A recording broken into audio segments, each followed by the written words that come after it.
বাংলা নাটকে কিংবা সিনেমায় মনে রাখার মতো শিশু শিল্পী বা চরিত্র খুব একটা নেই।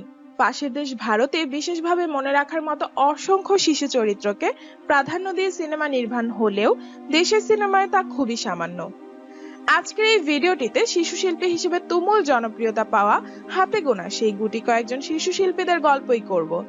বাংলাদেশের পাশাপাশি ভারতের কলকাতা বাংলা সিনেমার কয়েকজন শিশু শিল্পীর কথাও জানাবো, যারা কিনা ওপার বাংলার গণ্ডি পেরিয়ে এবার বাংলাতেও তুমুল জনপ্রিয়তা অর্জন করে নিয়েছিল।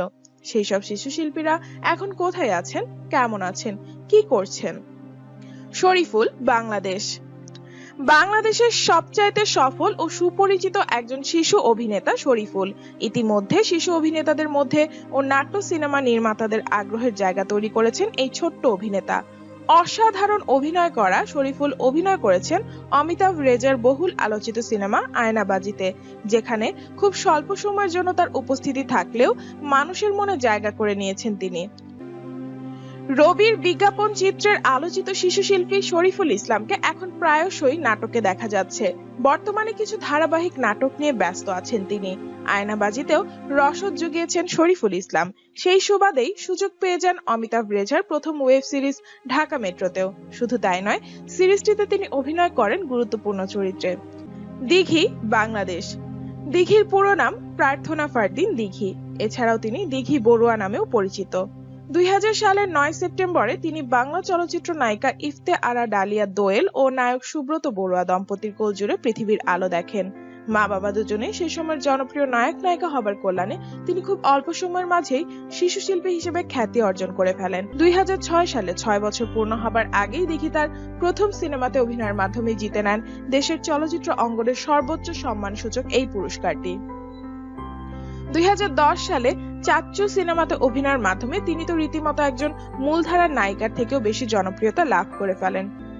তারপর মাত্র 6 বছরের মাঝে তিনি অভিনয় করে ফেলেন আরো 34টি ছবিতে। মোট 36টি সিনেমাতে অভিনয় করা দিঘি শিশু শিল্পী হিসেবে অর্জন করে নিয়েছেন তিনটি জাতীয় চলচ্চিত্র পুরস্কার। আফরিন শিখা রাইসা সাম্প্রতিক সময়ের তুমুল জনপ্রিয় এক নাম। শিশু শিল্পী আফরিন শিখা রাইসা রাজধানীর আজিমপুরের গ্রিনল্যান্ড মডেল স্কুলে 5ম শ্রেণীর ছাত্রী। মাস কয়েক আগেই এই শিশু শিল্পীকে যদি একদিন সিনেমায় তাহসানের মেয়ের রূপকথার চরিত্রে দেখা গেছে।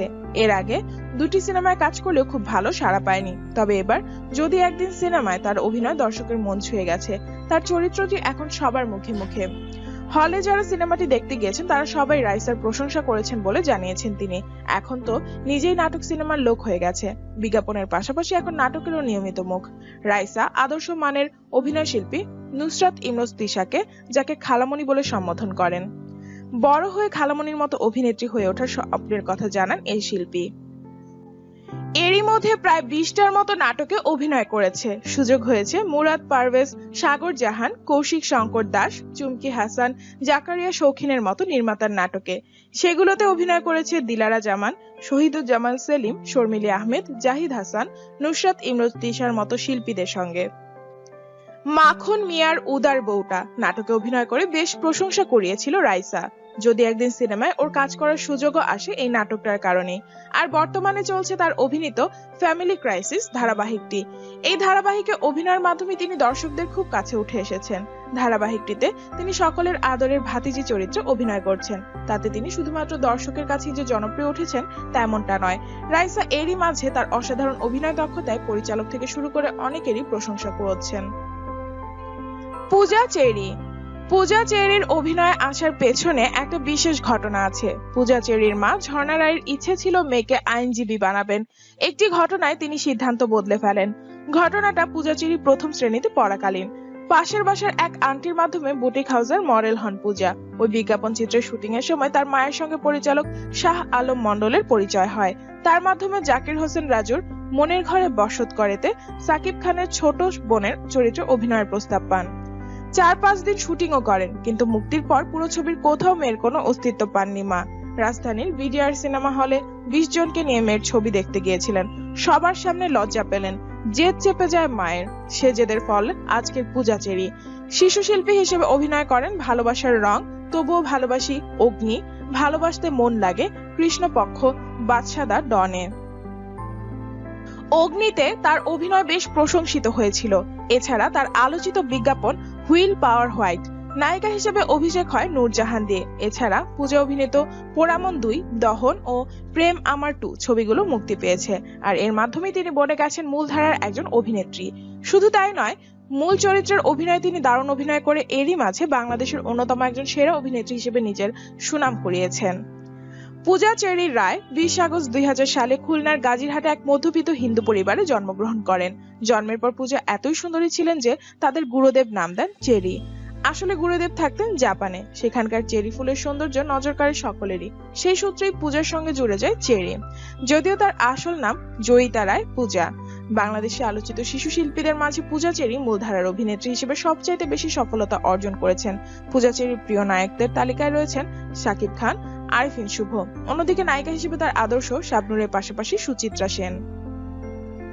অরিত্র দত্ত বণিক ওপার বাংলার জনপ্রিয় শিশু শিল্পী হিসেবেই পরিচিত ছিলেন। সেই ছোট্ট শিশু অরিত্র এখন আর ছোট্ট নেই, অর্জন করে নিয়েছেন অনেক কিছু। প্রথম সুযোগ টেলি ধারাবাহিক তিথির অতিথি ধারাবাহিকে। তারপর আর ফিরে তাকাতে হয়নি অরিত্র দত্তকে। তারপরে টানা 10 বছর বলতে গেলে মন্ত্রমুগ্ধ করে রেখেছিলেন বাংলা ছবি ও বাংলা টেলিভিশনের দর্শককে। চিরদিনই তুমি যে আমার, পরাণ যায় জলিয়ারে, চ্যালেঞ্জ, ওয়ান্টেড, লে ছক্কা, খোকা বাবু, লে হালুয়া লে, রাজ চক্রবর্তী থেকে রবি কিনাগি, রাজাচন্দ্র, মেইন স্ট্রিম বাংলা ছবির পরিচালকদের অত্যন্ত জনপ্রিয় অভিনেতা অরিত্র। একসময়ের জনপ্রিয় শিশু অভিনেতাকে এখন অরিত্র কি করছেন তা অনেকেরই অজানা। মিঠুন চক্রবর্তীর সঙ্গে অরিত্রর হাদা ভোদা তুমুল জনপ্রিয় হয়েছিল। তবে বছর 10 অভিনয় করার পর বিরতি নেন অরিত্র।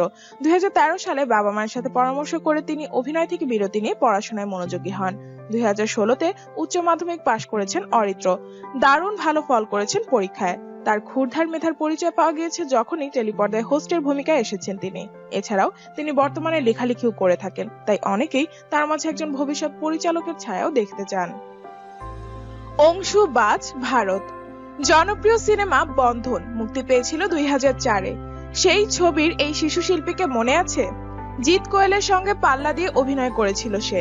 শিশু অভিনেতা হিসেবে প্রায় 20টি ছবিতে অভিনয় করেছিলেন অংশু বাজ। কিন্তু এখন এই অভিনেতা কি করছেন? ক্লাস 10 পর্যন্ত অভিনয় করার পর সচেতনভাবেই পড়াশোনার জন্য 6 বছরের বিরতি নিয়েছিলেন অংশু। স্নাতকে ভর্তি হওয়ার পর ফের অভিনয় শুরু করেন। বছর খানেক আগে তার টেক কেয়ার নামের একটি শর্ট ফিল্ম ইউটিউবে তুমুল জনপ্রিয়তা পেয়েছিল। এরপর আরো কিছু শর্ট ফিল্ম ও ওয়েব সিরিজে অভিনয় করলেও খুব একটা ধারাবাহিক হননি। প্রিয় ভিউয়ার্স, আলোচিত শিশু শিল্পীদের মাঝে আপনি ব্যক্তিগতভাবে কাকে সবচাইতে বেশি মিস করেন ও খুব পছন্দ করেন? কার অভিনয় আপনাকে সবচাইতে বেশি মুগ্ধ করেছিল? অবশ্যই ভিডিওর কমেন্ট বক্সে কমেন্ট করে জানিয়ে দিন আপনার মূল্যবান মতামত। ভিডিওটি ভালো লেগে থাকলে অবশ্যই একটি লাইক দিন ও অনেক অনেক শেয়ার করুন।